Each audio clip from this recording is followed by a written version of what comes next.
Incoming message from Commodore Ty. Hello, this is your Commodore, Ty Coles here.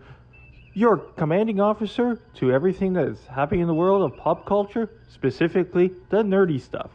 So, if you like what you see, hit that subscribe button, ring that bell, smash that thumbs up button, and let's begin with our review of the Time Tunnel. This is Season 1, Episode 2, One Way to the Moon. So, these events take right after the first episode. So they've just come off the Titanic and they've been thrown 10 years into the future on a space shuttle.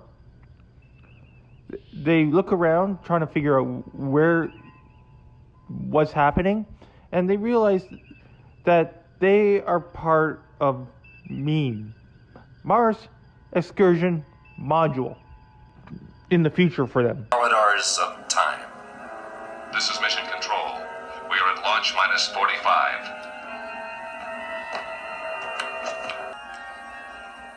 M.E.M.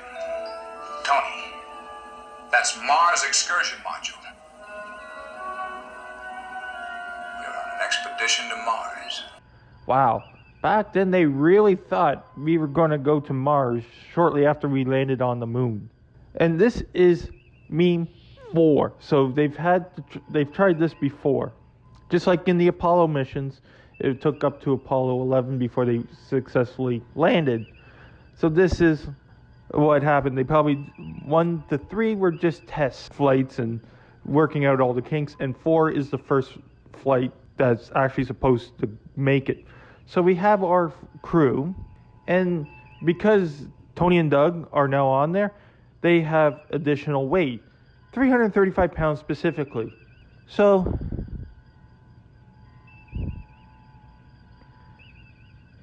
they realize that they might not have escape velocity to reach orbit.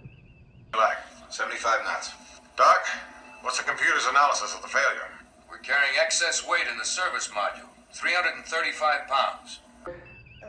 I was expecting the weight to be a little higher because you got 2 fully grown men. And if you take the 335 pounds and divide it in half, your equivalent is maybe 167 pounds each.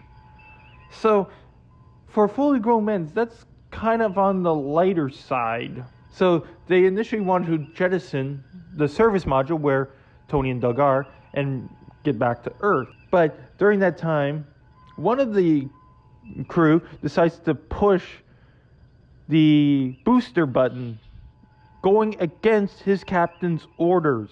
Colonel Kane has ordered us to jettison the service module and destroy it. 6, 5, 4, 3,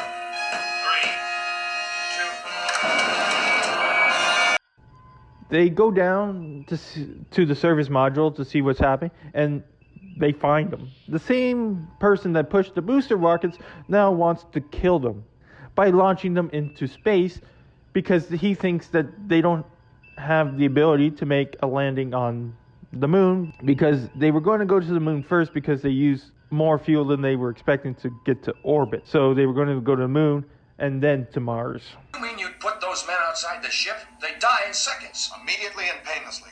Their troubles would be over, and so would ours. You sure about these facts, Beard? Well, that is a preliminary estimate. So, and meanwhile, in the present day for them, they brought in some of the members of M.E.M to help them out. And one of them so happens to be the younger version of the guy that wants to kill them. And while he's watching it, he's even in disbelief that he's saying those things. Don't get them off the ship. We're all gonna die. I can't believe it. Is that me? You 10 years from now? I don't believe I'm saying those things. So the team down there is working hard to try to figure out how to save him. The female doctor wants to move him in time again, and the other ones are trying to see if they can do a soft landing with that additional weight, which is exactly what the crew is doing on the spaceship. Ray, I don't care what data you process. We can't just sit here and let Doug and Tony be killed. And we won't. If the computer indicates that a soft landing is impossible, We'll risk shifting them in time, whether we have a good fix on them or not. Meanwhile, when this is happening, the crew finds out that their radio system has been sabotaged, and that's why they can't reach mission control. Any way to fix it? Oh, no, not getting out in the hull, but even then I doubt if I could do much. This has done a pretty thorough job of severing communications completely. Sabotage. Then the shuttle is damaged from a meteor blast, so they have to try and repair it. I told you it wasn't simple. It's a double hull. Both sides have to be repaired. One from where you are and the other on the outside. Going out!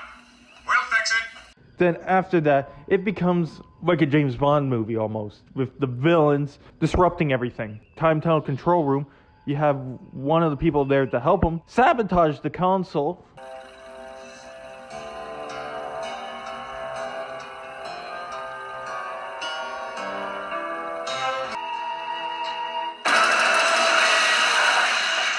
What is it with security being incompetent in these shows?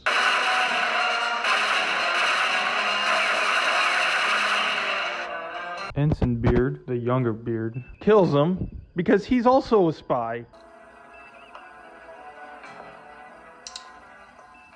Brandon.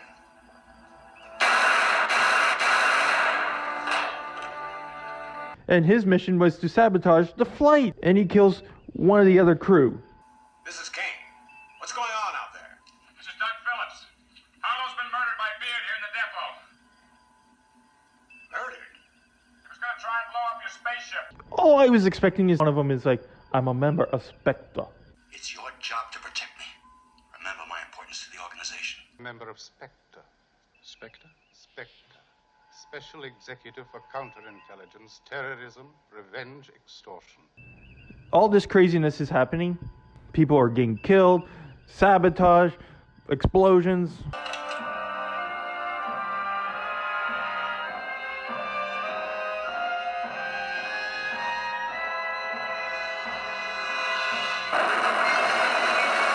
So at the end, last two members of the M.E.M shuttlecraft escape, and they continue their flight to Mars, leaving Tony and Doug on the moon, because Doug actually suggested for them to do it. And just at the last minute, they are saved and shifted in time yet again. Try for a time lock, quick, or we lose it. Power, all units.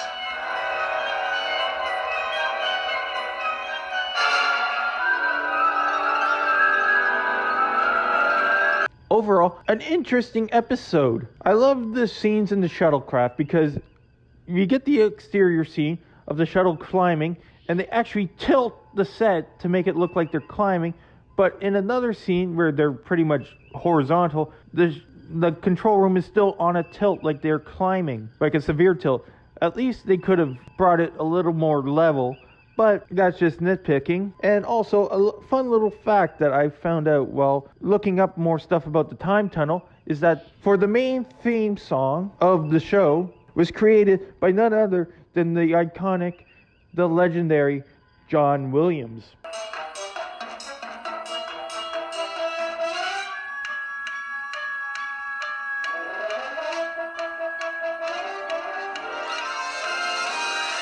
So that was interesting to find out that even back then, John Williams was involved in Sci-Fi. So I hope you enjoy it all. Remember to subscribe to the channel. So for your Commodore, Ty Coles, live long and prosper. Hailing frequencies closed.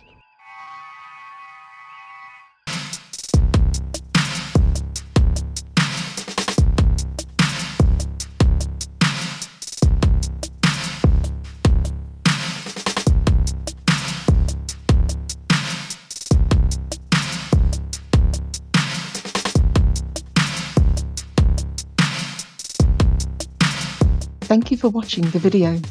Hit that like button, subscribe to the channel, watch one of my many other videos, and if you like what you see, you can support the channel by donating to my PayPal. So for Commodore Ty, live long and prosper all. And for now, until next time, the hailing frequencies are closed.